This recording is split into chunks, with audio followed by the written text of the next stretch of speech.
Good morning, everyone. It is Stephen and Andrea from Pin in the Atlas. This morning, we are up at a height of nearly 8,000 feet at a place now known as the Nevada Cinnabar Mine. It was previously known as the Shoshone Quicksilver Mine. Yeah, this is only a ghost mine or ghost camp. It was never a town, didn't have any businesses, and it didn't have a post office. By 1907, it produced 3,462 flasks of mercury, and it was abandoned in 1918. It did come back to life a little bit during World War II, but just for the war efforts, and since then, again, totally abandoned. Let's take a look. This is the first cabin we're going to take a look at. So we walk down to the beginning. We're going to work our way up.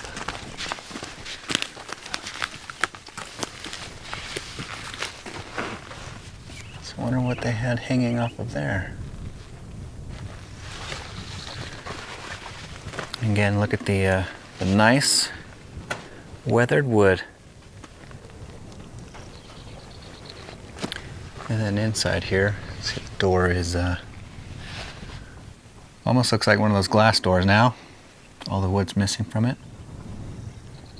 So I'm not sure whether or not this was just one of the miners' cabins or the superintendent's cabin.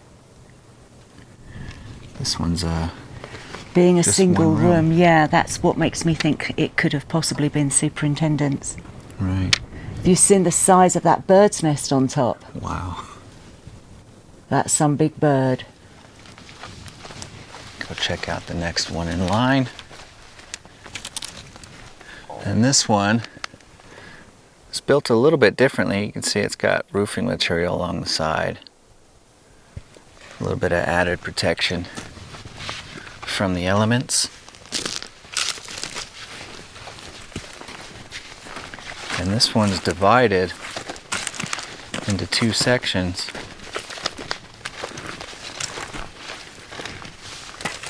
So this one would probably be a miner's cabin, because then you would have a miner in this side and a miner in that side. Right.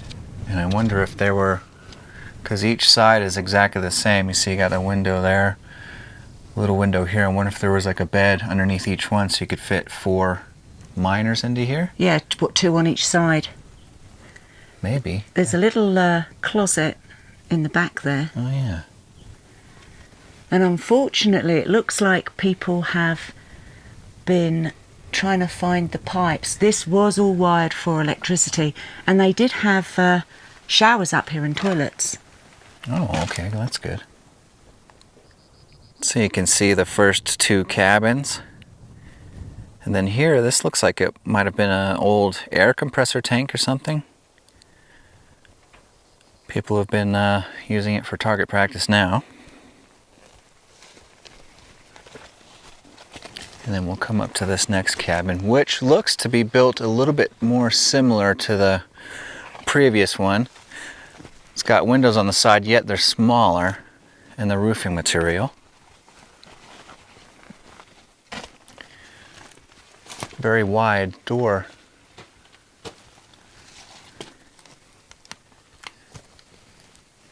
And the interior of this one's in fairly decent shape. The flooring. Rodents haven't gotten here. You can also see that both sides had a stove. You've got stovepipe hole on this side and another Right one on the there. other side, yeah. Yeah. So yeah, it does make you think that maybe a miner or 2 on each side. Uh-huh. There's the first 3 cabins. The next one to look at. And again, a little bit different than the others. Don't know if, because this one did have roofing material along, but also some corrugated metal. So don't know if people have come up later and put that on to use it as target practice, or what's going on with that. This is only a single room. And unfortunately the back has been shot full of bullet holes, including a makeshift target. Yeah. Yeah, so this one's much like the first one. Just a single room. And then the floor is, I'm trying to get out of the way here. Floor is smashed through right there. Okay, now there's the 4 cabins we've explored. On to the next one, and again, this one is different than the others. So this one is completely clad in the corrugated metal, and we'll do this one in 2 sections because as you approach this way, you can see there's drywall and a door. So this was a separate little area. So I don't know if this was another little bunk for the miner, or if it was some kind of coat room or something. As you can see up on the wall there, they got the board with some nails hanging out of it. So we'll walk around to the back side and peer in from there, see if we can see anything else. You can see it's just completely full of bullet holes. So there's the window to that room we're just looking in. Got some metal screens on that one. Still some metal screens on there have been shot through. As you can see, somebody's made a target again.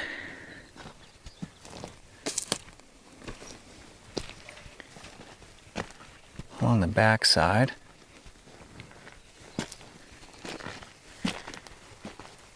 And then here, so we can take a peek inside. I'm wondering whether or not this was a shower room.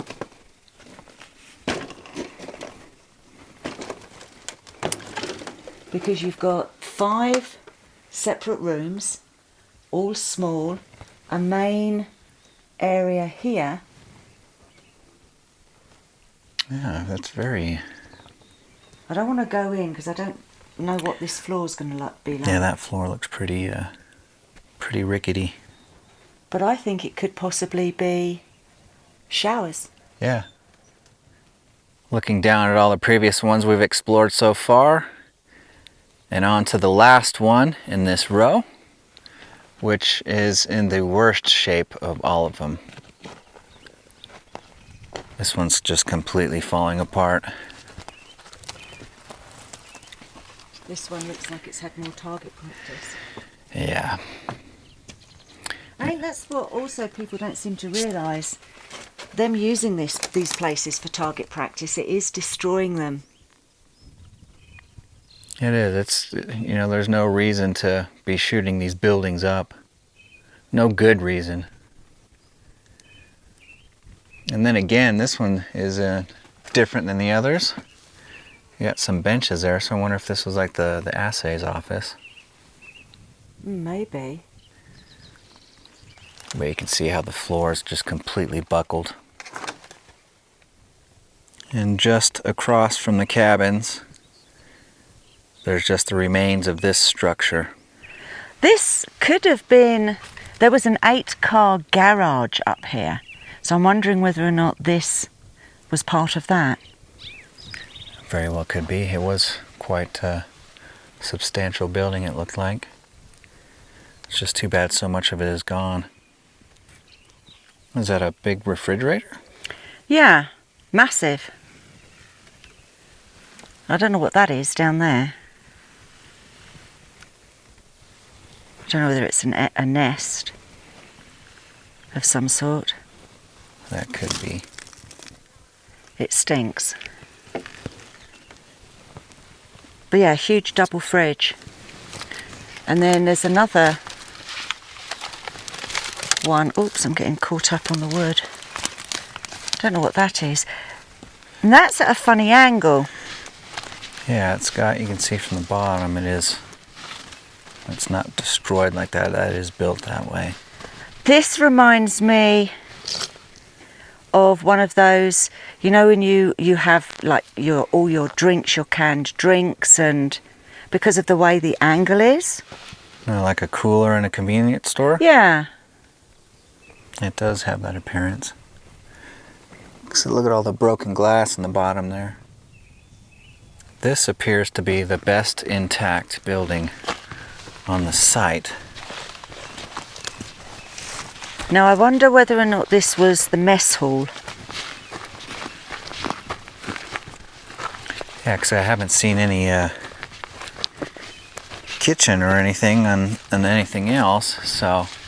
Those two fridges could have come from here. We got cement pavers. Unfortunately, some more of those targets. Yeah, lots of bullet holes. Bullet holes everywhere. Well, this has got lino. Yeah, and wow, a whole mess of targets here. Oh, there's a sink and some cabinetry. This must be the mess hall.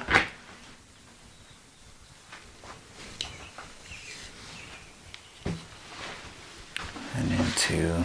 Oh, we got several rooms here. Oh, well, we got... Alright, we'll start here on the right. Now it's looking like somebody's come up here to try to do some tactical shooting, putting targets in every room. Just stop shooting at the buildings. Yeah, get a life. So this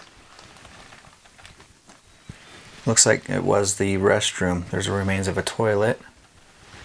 And that square in the corner, could that have possibly been A shower. shower? Yeah.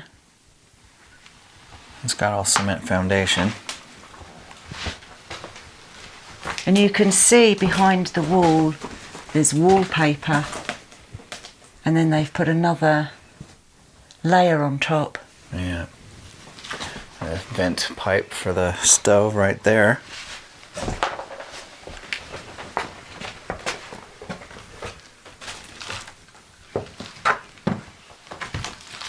This floor's in pretty good condition. They are. The wall isn't. That's And it's got wallpaper. yep. What does that say? Because there's newspaper underneath. Switch to camels. There's lots of newspaper Oh, that's a underneath. cigarette ad. Oh, is it? Yeah. Can't see any dates anywhere.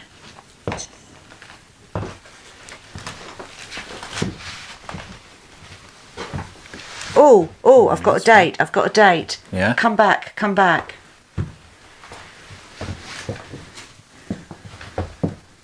May 5th, what's that? 31.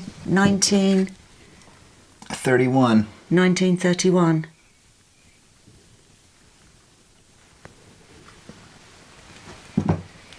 Nice.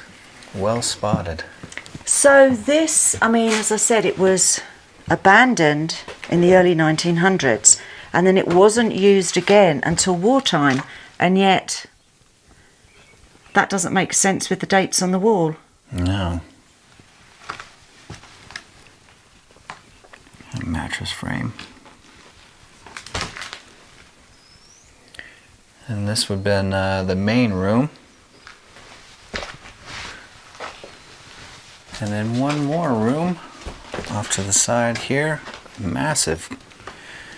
Massive cupboard. Yeah. Shelving unit.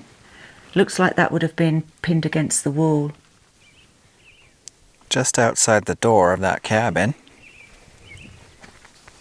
we found, don't know if you'll be able to make it out, but this is a massive ant's nest. I'll try and get a little closer so you can see them moving.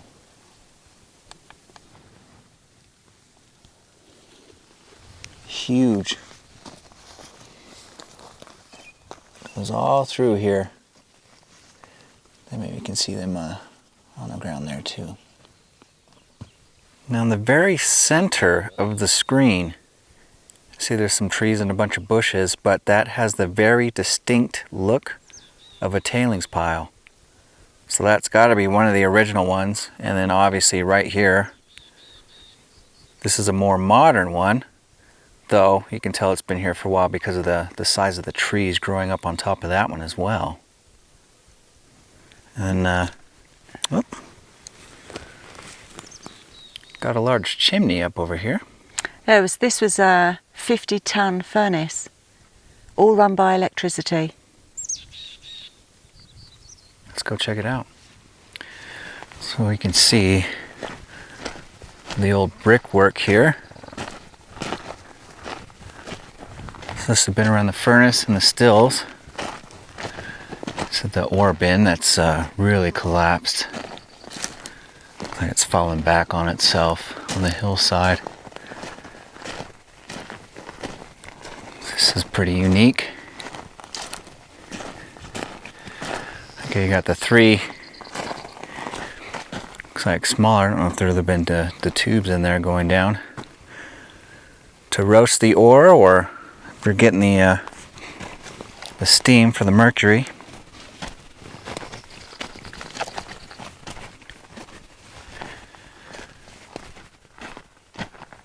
But that is beautiful. And then we do have a sign here.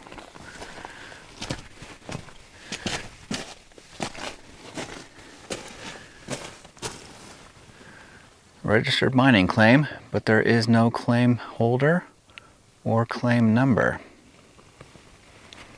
So that's interesting. This very tall piece of steel. Here we gotta look inside. And seeing that piece is on like some rollers.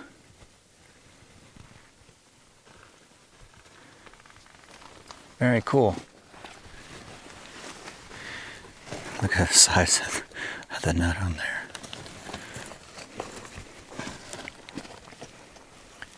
And then we'll check out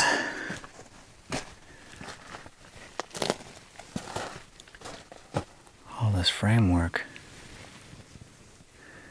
Tons of brickwork. That's what I meant to say. So a lot goes into the building process of these places. They've got some, I don't know what that is. Or some of it's in here. At the base of the ore bin. And some of the size of these just makes you feel very small. We've hiked up to here because this road apparently dead ends right at the mine.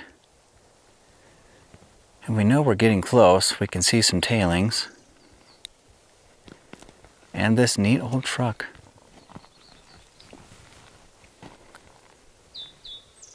Don't know what make or model that is.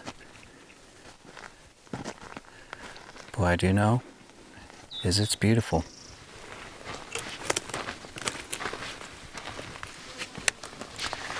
Still has the engine block in there.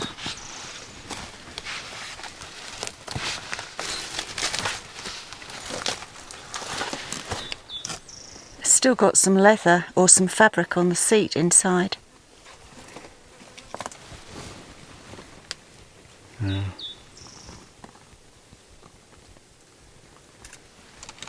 at all the leaf springs in the back there. The old tyres. Fuel tank over there. Again, it's been used for target practice. Yeah.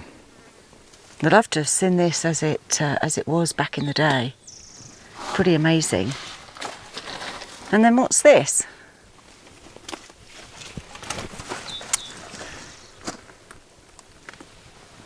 That's like looks like the bed for like a dump, of a dump truck.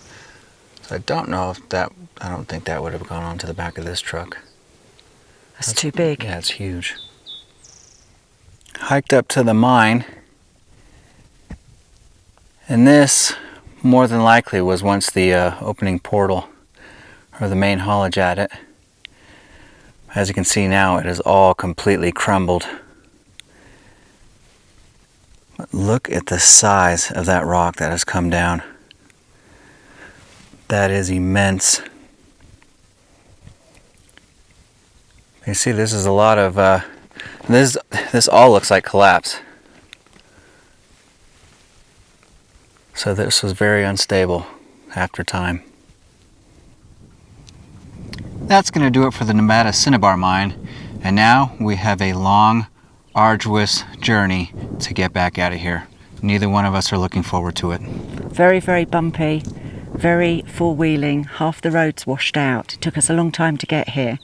And we ended up camping here the night because we didn't want to drive back. Yeah, gonna need a stiff drink after this one. And on that note, get out there, go and explore, put another pin in the atlas, and we will see you on our next adventure. Bye. Bye.